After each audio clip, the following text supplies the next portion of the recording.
catch my chin. A bit like this. Thanks, man, for coming out, talking with me, using some of your precious time to No problem. be a part of this. Okay. Let's just start with some of the basics. Yeah. What's your name? Where do you come from? My name is Mark Cotton, obviously trail name of Sandman, which I got back in 2007 from doing some ultra-distance events out in the Sahara Desert. I'm from England in the UK, from the Midlands. Nearest cities around is Nottingham and Derby, so right along the midsection of the country. Gotcha. Yeah, so I'm over here visiting America for the first time. Well, welcome. Right, it's plenty. Yeah, it's good so far. Yeah. Quite the first time. Yeah.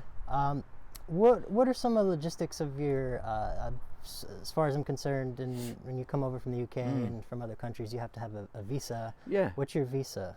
My visa, now I've got it, which I managed to finally get last November 22, after 2 years of everything being closed down with the pandemic.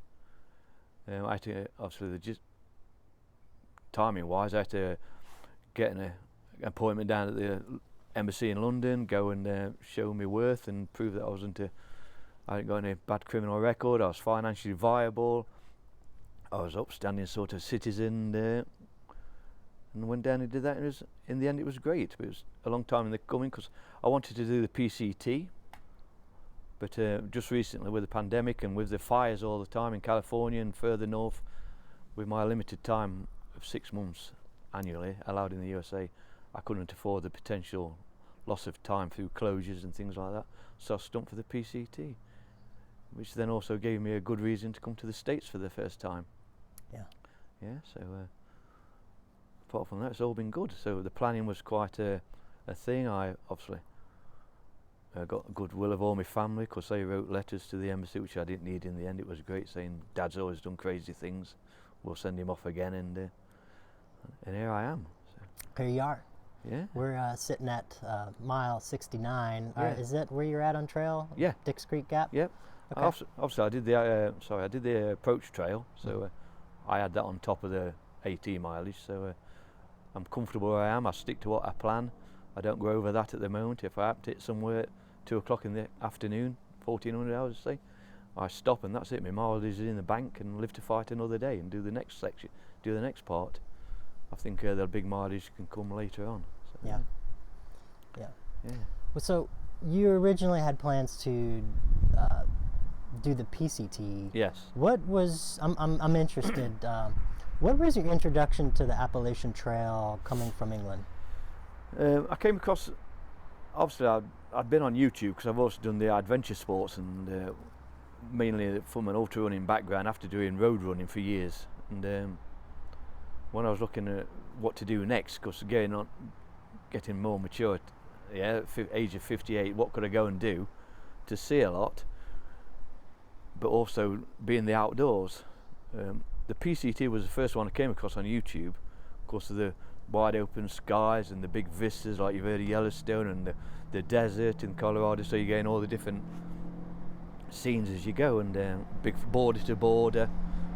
Now I'm following a certain lady from England who was doing it, and it seemed great, and obviously lots of different swings in weather and climate and altitude and all the things, because I've been in Switzerland, I've been in Africa and different parts of Europe doing runs and things like that, so I like the big open sky sort of place. But the more I looked into it, it was the window of time, without it being just a foot march with the closures.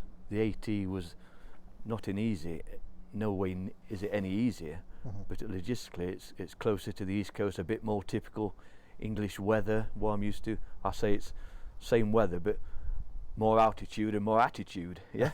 Right. So that's how I explain the AT. It's UK weather, same sort of climate, plenty of woods, plenty of leaves, but more altitude and more attitude. Yeah. Cheers to that. So I'm here. Well done. So would you say that YouTube is kind of the main platform, at least in England, that people get exposure to the Appalachian Trail? Or because I hear the Bill Bryson Walk in the Woods book is obviously Bill Bryson, he's an English author. Yeah, so I mean, I've never read it.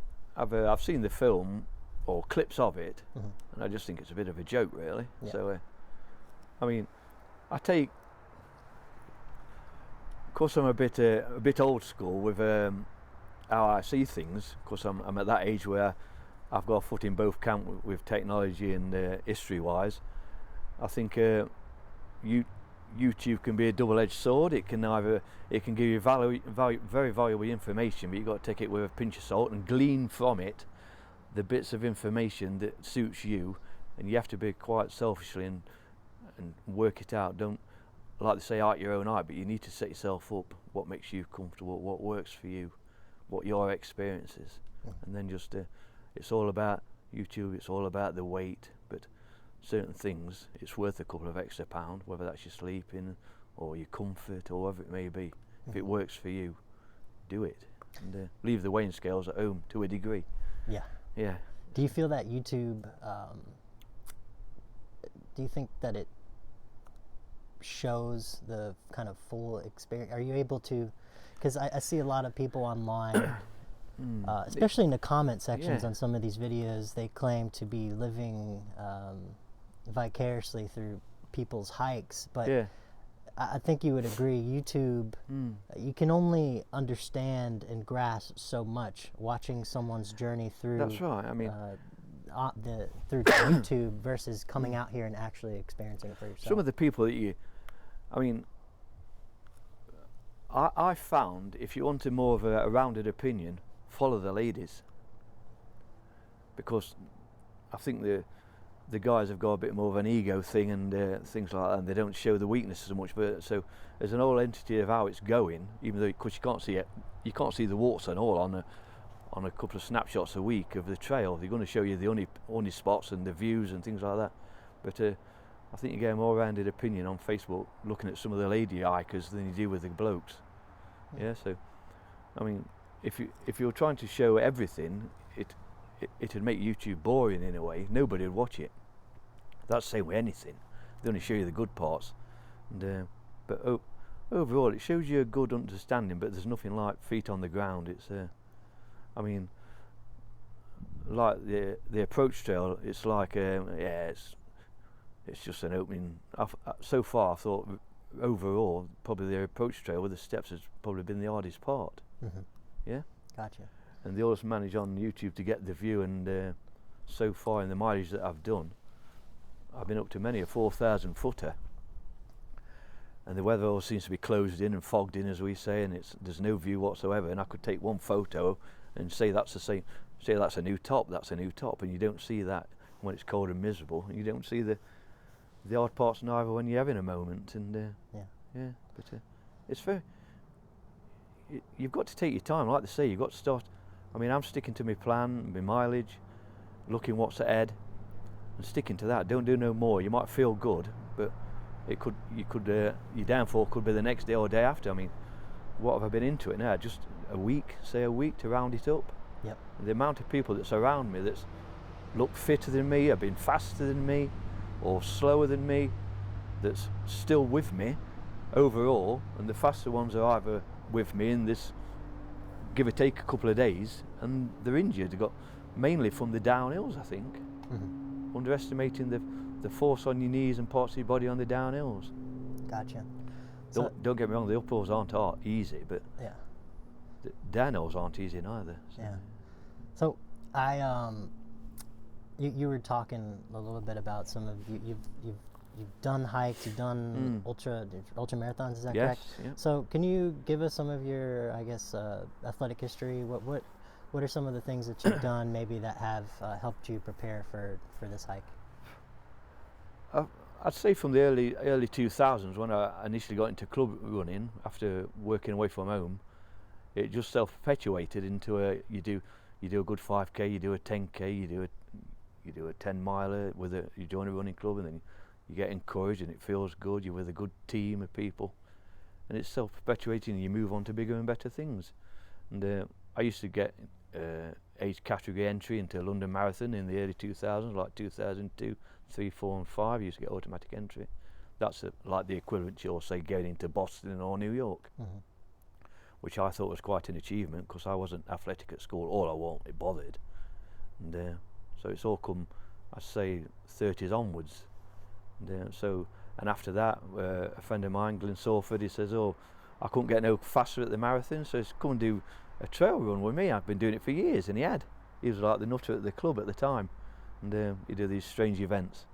So I went to do the Rotherham 50, which is like an old industrial town at the time. It had been the industry had gone downhill, so basically it was 50-mile route around the outskirts of Rotherham on the fields and the old pit slag heaps, the industrial landscape before it was all redeveloped. Second week in December, and on we went. Bit of navigation, muddy fields and all that, and great, I got the bug, and that was it. So after that, joined the Long Distance Walkers Association, which is a thing in England, but they also allow runners into the event, so as long as you beat the time limits, you can walk it as fast. Some of the walkers go as fast as I can run, and they're brilliant and very laid back, very inviting. So there's lots of organisations you can join. Then you get the bucket list items that are out there in the world, like the Marathon des Sables and the Sahara Desert, and you go and enter into that, and different places. I used to go to Portugal in the spring, marathon training every year with 209 events run by Mike Grattan, who did England internationally, did a 209 marathon. That's what his company name is. I've been 1 or 2 events with him. Did that, you meet good people. Holiday or a marathon was tagged, a marathon or a run was tagged onto an holiday, so so you're going to do the Benidorm Marathon, which is a resort in Spain where everybody goes, and it sounds a bit corny, but you can go and do a marathon and enjoy a few days by the seaside in Spain, and well done. Just self-feeding one another, and the culture, and plus healthy lifestyle as well. Don't get me wrong, you have a few beers and you enjoy it. It's not all bang bang bang, as they say, on the road, and it's been very good for me. Well done. Is there any particular trails or walking paths over in the UK that that you would, I guess, recommend for any folks overseas who are looking to do the Appalachian Trail? I mean, there's some of the big ones in the UK, because obviously the UK is not that big a country overall, but there's Land's End to John O'Groats, which is the southernmost tip of the Cornwall, which is to the northernmost tip of Scotland. I'm not quite sure, but I think it's 800 and something miles, 850. But it's a mixture of all different trails all joined together, from south to north. Not everybody does it, but obviously people do, and they do it in a certain time, or they do it at their leisure. And there's a Pennine Way, there's coast to coast across the Lake District, things to do. I've run across Adrian's Wall, which goes coast to coast on the Scottish borders. There's lots of smaller scale routes, but quite tough. But it might not have the altitude like here, but I don't know if it's due to the climate or I don't know what you call it, the latitude or longitude of the weather streams through across the Gulf Stream. The weather still gets very harsh and exposed. So if you're out on events and you don't know what you're doing, you can soon get in a lot of trouble. Gotcha. And people do. Yeah. So it might not be great, but it can be just as tough. Yeah. Okay. That's good to know. I've heard a lot about the coast to coast. We were talking about Adrian's Wall there's lots earlier. of coast to coast variants. Yeah. You can do it across Scotland, because it's just you pick a pebble up on the west coast and drop it in on the North Sea on the other coast, and you just knock it off. But there's lots to do in a very small condensed area. Very nice. Very changeable scenery. Yeah. Different terrains. Is there anything particularly that, as somebody coming here from the UK, is there anything culturally that you've had to adjust to, or that you have found maybe unexpected coming over to America, and specifically the southeastern portion of the United States?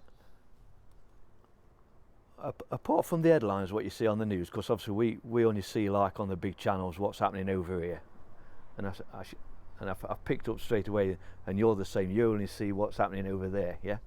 But when you're here on the ground, whether you've got your European hat on or your United States hat on, we're all very similar. When we get below the the crust of the politics and the religion and all that, it's all the same woes with a different accent and a slightly different culture and way of doing things, and you've got to treat people at face value, and wherever you're walking through, and just feel your way, and don't get me wrong, if you want to be an arse, you can be an arse anyway. If you know what I mean, you can be an idiot. It don't take long to put your foot in it, and you just got to feel the room. And I can be pretty blunt, and at times, but I can measure the room. I've been in big meetings and things like that, and you speak accordingly until you get a feel of who's around the table with you, and it's generally been very good and very straightforward, no problems whatsoever. Yeah. Well said. Yeah. What's the social dynamic been like here on the trail for you? When I've obviously been in the hostel, it's very open, friendly, lots of different people from all over the place, very international. Even, I mean, if you think of it like the United States of America, and then whether I'll get beat up for this, I don't know. And then you look at our patch, the United States of Europe, because that's where we that's why we came out. We don't like that, if you like, the Brexiteers and things like that. But that's what it's like. And there's a lot of, your state's like one of our European countries. Within that state, you've got your culture, you've got your history. You go to another part of Europe, there you've got yours. It's only the same as driving 50 miles down the road. In England, you've got another accent. You've got 20 miles another way, and there's another accent. There's more accents in the same here. I've picked up on different accents. Of course, you come from different areas, and that's what we need to hang on to, and not erase that history and culture, and use that as a tool to learn from. And I think it's very precious to learn from the past and keep learning from it to adapt to the future. Gotcha. Yeah. Very well said. Is there? I mean, you're about to go into your second state, about to finish your first. Yeah. I'm sure you've learned a lot up to this point. Is there anything that you have learned for yourself that you might want to share with the rest of the world? I think if you come over here to do the trail, you've got to come prepared. I'm not saying you've got to go out there wherever you are and bash the hills and look for the stair climbing and things like that. But don't come and think it's going to be a walk in the park. Because as soon as you put let's say a 2.5 stone man on your back, that's your bag. And mile after mile, uphill, down dale, and that the impact on your body, even if you're used to doing some miles and some exercise in the gym, it's a total new ball game, and you've got to ease into it. You've got to expect some aches and pains, and you've got to expect some throbbing head, and you've got to expect your muscles to ache. But I've had twinges, and I can't remember last time them certain muscles twinged. It's because your foot's slightly different, your stability's off a bit, and things like that. And you've just got to not tiptoe into it, but take it a mile at a time to begin with, and stay with what you set out. Don't get dragged into the crowd. Let them go, because you'll see them again at the end of the day. Yeah. And be comfortable in what you're doing, because you're the only one that's going to get you there. First few days I thought, crack, is this what I've got to come? Yeah. And tough this is, and heart rate's up there, my legs are throbbing. I don't know what's the worst, you know what I mean? But now, even after a week, things are calming down. I'm getting up the hills easy, and I've been at it for years, off and on, at some degree or another. So I've got some memory, muscle memory in there somewhere, and it's working itself out again. And whether you've been on the trail a few days, you think your pack would feel lighter, but it probably don't, because you put a bit more water in and things like that. And all in all, you've got to work with what you've got, and it's gotcha. It's a learning curve all the way. The learning's sometimes steep, the learning's sometimes smooth, and you have to work with it, not against it. Yeah. I agree. Yeah. Well, Sandman, it's been a pleasure talking with you. You're a very interesting lad, and I'm happy and grateful for the opportunity to speak with you. Yeah. And I've learned a lot from you during this time, and I wish you nothing but the best of luck going forward. I know you do just fine. So. People need to come and visit, same as anywhere. Take it at face value and your own experiences. Do a bit of research before you come, then make your mind up and your thoughts as you go along. and park all the rubbish and leave that on the TV. Yeah. But brilliant. Leave Thank the you. rubbish behind. Yeah, yeah. Right A pleasure. on. Thank you. Thank you. Thank you. All right. Right. That's a wrap. Right. Well done. Yeah.